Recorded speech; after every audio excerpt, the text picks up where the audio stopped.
Good morning, students. Welcome back you all in the new online session of Geeta Global School. My name is Surbhi Bharadwaj. I am your science teacher and this video is for class 6 science. In our previous class we have completed chapter number 3, which was fiber to fabric. In that chapter we have learned how the fabric is made from fiber. मतलब कि fibre से fabric कैसे बनता है. How many types of there are of fibre, like animal fiber and natural fiber. So in this chapter we will start the study about heat के बारे में हम पढ़ना शुरू करेंगे. So in chapter number 3 you learned that woolen clothes are made from animal fiber. आपने पढ़ा था चैप्टर नंबर 3 में कि जो वुलन क्लोथ्स होते हैं वो एनिमल फाइबर से बनते हैं, मतलब कि वूल से बनते हैं. वूल हमें कहाँ से मिलता है? एनिमल से मिलता है. You also know that cotton clothes are made from plant fibre. और कॉटन क्लोथ्स कहाँ से बनते हैं? कॉटन प्लांट से बनते हैं. तो वो हमें कहाँ से मिला? प्लांट फाइबर से. We wear woollen clothes during winter when it is cold outside. हम वुलन क्लोथ्स कब पहनते हैं? विंटर्स में, जब बाहर ठंड होती है. Woollen clothes keep us warm. Woollen clothes होते हैं वो हमें गर्म रखते हैं, हमारी बॉडी को गर्म रखते हैं. We prefer to wear light coloured cotton cloth when it is hot. और हम गर्मियों में जब बहुत ज़्यादा गर्म होता है तो हम हल्के रंग के कॉटन के कपड़े पहनते हैं. क्यों? क्योंकि वो हमारा जो स्वेट है उसे सोक कर लेते हैं. These gives us feeling of coolness. इससे हमें ठंडक मिलती है. You might have wondered why particular type of clothes are suitable for a particular reason. तो ऐसा क्यों होता है कि हमें अलग अलग सीज़न के लिए अलग अलग टाइप के क्लोथ्स जो होते हैं वो हमारे लिए सूटेबल लगते हैं. In winter you feel cold outside. सर्दियों में आपको बाहर ठंड लगती है. If you come out in the sun, अगर आप सूरज के सामने आते हो, यू फील वार्म. आपको गर्मी फील होगी अगर आप सूरज के सामने आओगे तो. तभी तो हम सर्दियों में धूप में जाते हैं. इन समर, गर्मी में, when you feel hot even the inside the house. जब आपको घर के अंदर भी गर्मी लगती है तो आप क्या करते हो? How do we know whether an object is hot and cold. तो आपको कैसे पता चलता है कि कोई चीज़ गर्म है या कोई चीज़ ठंडी है? उसे फील करके, टच करके, या उस एटमॉस्फेयर में जाके. How do we find out how hot and cold object is. हमें ये कैसे पता चलेगा कोई चीज़ गर्म तो है, लेकिन कितनी गर्म है और कितनी ठंडी है? In this chapter we shall try to seek answer और to some of these question. तो इस चैप्टर में हम इन क्वेश्चंस के आंसर देखेंगे. अब इसमें जो कुछ एक्टिविटीज़ दी हुई हैं कि आइसक्रीम जो है वो कोल्ड होती है या हॉट होती है. आइसक्रीम कैसी होगी? कूल होगी. Spoon in a tea cup. चाय के कप में कोई अगर स्पून डली हुई है तो वो कैसी होगी? हॉट हो जाएगी. फ्रूट जूस कोल्ड होता है. हैंडल ऑफ फ्राइंग पैन जो होता है उसका हैंडल कैसा होगा? वो भी तो गर्म हो जाएगा. So hot and cold in our day to day life. हमारे डेली की लाइफ में we come across a number of object. हमारे आसपास बहुत सारे ऑब्जेक्ट रखे होते हैं. बहुत सारे ऑब्जेक्ट्स के कांटेक्ट में हम आते हैं. Some of them are hot and some of them are cold. उनमें से कुछ गर्म होते हैं और कुछ ठंडे होते हैं. Tea is hot and ice is cold. List some object. आपको अब लिस्ट बनानी है अपने किस ऑब्जेक्ट के, कौन सा ऑब्जेक्ट गर्म होता है, कौन सा ऑब्जेक्ट ठंडा होता है. Do not touch object which are too hot. अगर कोई चीज़ बहुत ज़्यादा गर्म हो तो हमें उसे छूना नहीं चाहिए. Be careful while handling a candle flame और अ स्टोव. और तो कैसे, अगर आपके आसपास कोई कैंडल जल रही है तो आप ऐसा थोड़ी है कि उसकी फ्लेम को पकड़ लोगे. नहीं पकड़ सकते क्योंकि वो बहुत गर्म है, आपका हाथ बर्न हो जाएगा. स्टोव, अगर आपने जैसे कोई स्टोव पे खाना बनाया तो स्टोव पे आप तुरंत हाथ नहीं रख सकते क्योंकि गर्म होता है वो. We see that some objects are cold and some are hot. कुछ चीज़ें गर्म होती हैं, कुछ ठंडी होती हैं. You also know that some object are hotter than other while some are colder than other. अब हम देखते हैं कि गर्म और ठंडे तो हैं, लेकिन कुछ चीज़ें होती हैं जो एक चीज़ गर्म है लेकिन दूसरी उससे भी ज़्यादा गर्म है. कुछ चीज़ ठंडी है लेकिन दूसरी उससे भी ज़्यादा ठंडी है. How do we decide which object is hotter than other. तो हमें कैसे पता चलेगा कौन सी चीज़ ज़्यादा गर्म है, कौन सी चीज़ कम गर्म है, कौन सी चीज़ ज़्यादा ठंडी है, कौन सी चीज़ कम ठंडी है. We often do it by touching the object, हम एक ऐसे करते हैं टच करके, नॉर्मली कि कौन सी चीज़ ज़्यादा गर्म है टच करके हम पता कर लेते हैं। But is our sense of touch is reliable, क्या लेकिन हमारा जो टच सेंस है वो रिलायबल है, उससे हमें सही पता लग सकता है क्या? Find out. Take 3 small tube और कंटेनर्स, आपको ऐसे 3 कंटेनर्स लेने, 3 बर्तन लेने हैं। लेवल देम एज ABC आपने नाम लिख दिया उन पे। Put cold water in container A, hot water in container B। आपको इसमें क्या करना है, एक में तो गर्म पानी डालना है, एक में कम पानी डालना है, एक में ठंडा पानी डालना है, एक में गर्म और एक में ठंडा। उसके बाद mix some cold water hot water container C, और C वाले में क्या करना है, गर्म और ठंडा दोनों पानी मिक्स करके डाल देना है। Now dip your left hand in container A, अब आपको कंटेनर A में अपना लेफ्ट हैंड डालना है। And right hand in container B, और राइट हैंड किस में डालना है, कंटेनर B में। A में तो क्या था, A में कोल्ड वाटर था और B में हॉट वाटर था। After keeping the hands in the 2 containers for 2-3 minutes, आप दोनों कंटेनर्स में जब आप 2-3 मिनट तक अपना हाथ रख लोगे, put the both hands simultaneously in container C, उसके जब आपने 2-3 मिनट उनमें रख लिए, उन कंटेनर्स में हाथ रख लिए, उसके बाद हाथों को निकालो और एक साथ आप C कंटेनर में अपने दोनों हाथ डालो। अब आपको हाथ में क्या फ़ील होता है, क्या फ़ील होगा, हमें टेम्परेचर सेम लगेगा, हमें कहीं अंतर पता नहीं चलेगा। कैसे, क्योंकि अगर आप जैसे ठंडे से तुरंत गर्म में हाथ डालते हो तो आपको ठंडा नहीं लगता, तो आपको वो पानी गर्म नहीं लगता, और गर्म से तुरंत ठंडे में डालते हो तो आपको वो पानी ठंडा नहीं लगता। आपका टेम्परेचर उसमें आप नहीं समझ पाओगे, आपका सेंस ऑफ टच काम नहीं करता है आपका। बोजोस कन्फ्यूजन, अब इसमें आपको रिजल्ट बताया, सॉरी। बोजो बोलता है my left hand tells me that water in mug C is hot.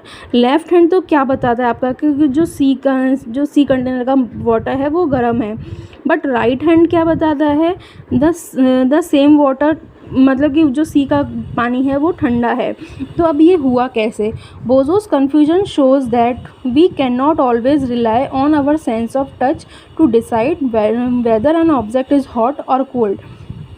तो बोजो के कन्फ्यूज़न से हमें क्या पता चलता है कि हम हमेशा हमारे सेंस ऑफ टच पे डिपेंड नहीं कर सकते, क्योंकि वो कभी कभी ऐसा होता है कि उस जगह, कई जगह पे हमारा सेंस ऑफ टच काम नहीं करता है, हम बता नहीं सकते कि कौन सी चीज़ ठंडी है कौन सी चीज़ गर्म है।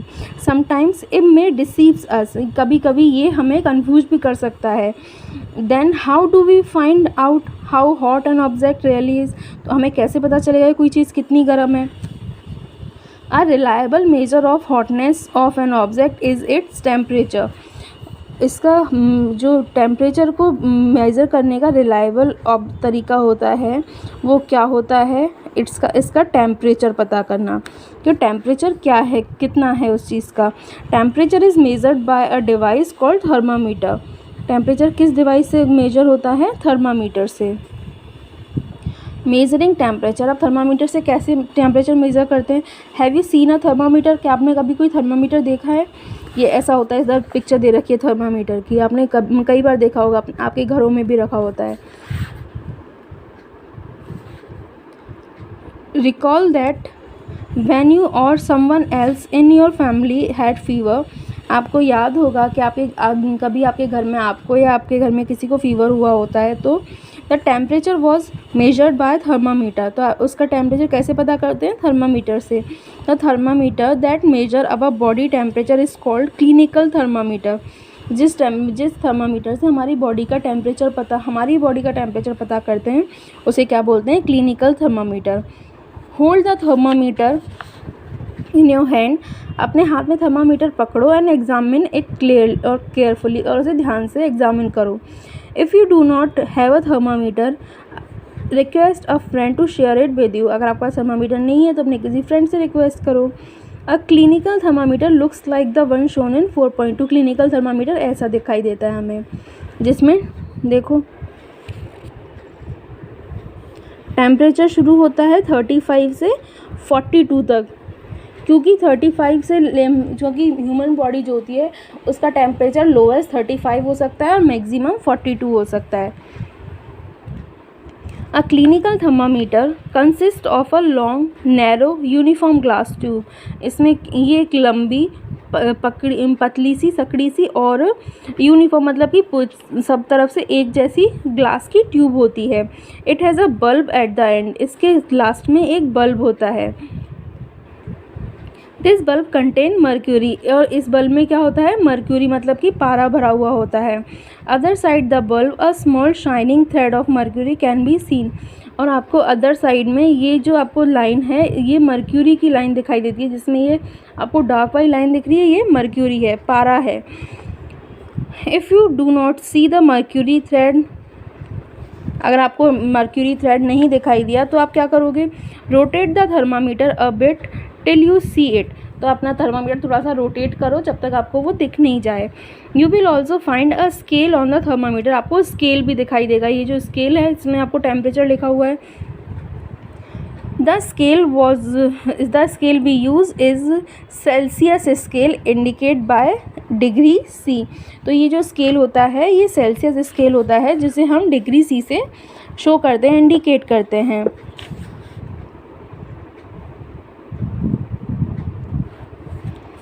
A clinical thermometer reads temperature from 35 degree to 42 degree. Clinical thermometer जो होता है वो 35 डिग्री से 42 डिग्री तक टेम्परेचर को मेजर कर सकता है।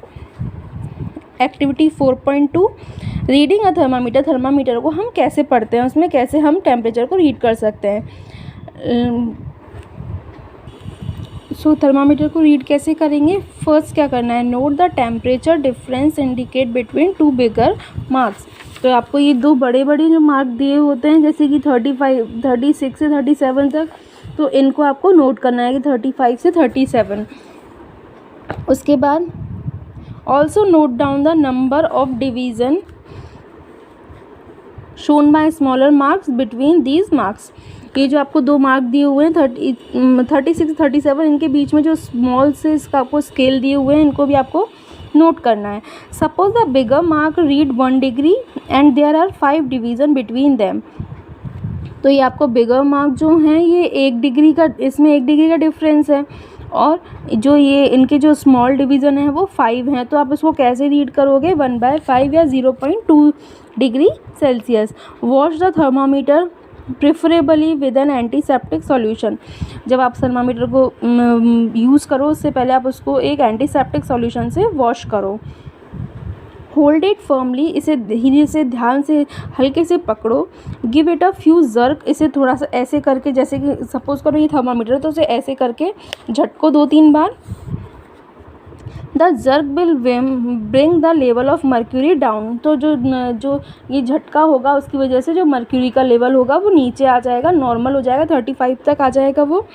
Ensure that it falls below 35 degree. और ये इंश्योर करो कि जो टेम्परेचर है मर्क्यूरी का वो कहाँ तक आ जाए? 35 से नीचे आ जाए। Now place the bulb of thermometer under your tongue. आप थर्मामीटर को आप कहाँ रखो? अपनी टंग के नीचे रखो। आफ्टर 1 मिनट, 1 मिनट के बाद में take the thermometer out. Thermometer को बाहर निकालो एंड नोट द रीडिंग। और उसकी टेम्परेचर को नोट करो। This is your body temperature. वो आपका क्या होगा? बॉडी टेम्परेचर होगा। The temperature should always be started with its unit degree Celsius. तो जो टेम्परेचर होता है वो हमेशा कहाँ से शुरू होता है? जैसे आपको लिखा 36, तो उसके बाद लिखोगे आप डिग्री सेल्सियस। अब इसमें आपको एक बहुत ज़रूरी चीज़ दी हुई है। थर्मामीटर जो होता है उसे आप उस टाइम पे कौन कौन से प्रिकॉशन रखने होते हैं, ज़रूरी होते हैं। Thermometer should be washed before and after use probably with N antiseptic solution. Thermometer को यूज़ करने से पहले और बाद में एंटीसेप्टिक सॉल्यूशन से वॉश करो जिससे उसमें बैक्टीरियाज वायरस नहीं रहें। Ensure that before use the mercury level is below 35 degree. ये एंश्योर करो कि यूज़ करने से पहले जो मर्क्यूरी लेवल हो वो 35 से नीचे हो। Read the thermometer keeping the level mercury along the line side. ये जो इसकी मर्क्यूरी की लाइन साइड है ये जहाँ तक जा रही है उसे रीड करना है टेम्परेचर के लिए। Handle the thermometer with care. ध्यान से उसे हैंडल करना। If it hits against some hard object, अगर ये किसी हार्ड ऑब्जेक्ट से टकरा गया, इट कैन ब्रेक। ये ब्रेक हो जाएगा। क्यों? क्योंकि ग्लास की ट्यूब ही तो होती है वो। Don't hold the thermometer by the bulb while reading this. अगर आप जब इसकी रीडिंग कर रहे हो तो इसे इधर से नहीं पकड़ना है, इसे इस साइड से पकड़ना है। इधर से पकड़ोगे तो ये और हीट ले लेगा आपके हाथ की और ये ऊपर बढ़ता जाएगा, तो आपका बॉडी टेम्परेचर सही नहीं आएगा। The normal temperature of human body is 37 degree. Human body का जो नॉर्मल टेम्परेचर होता है वो 37 डिग्री होता है। Note that temperature is started with its unit. ये जो टेम्परेचर होता है वो हमेशा इसकी यूनिट से शुरू होता है। अब इसका आगे का चैप्टर हम नेक्स्ट क्लास में पढ़ेंगे।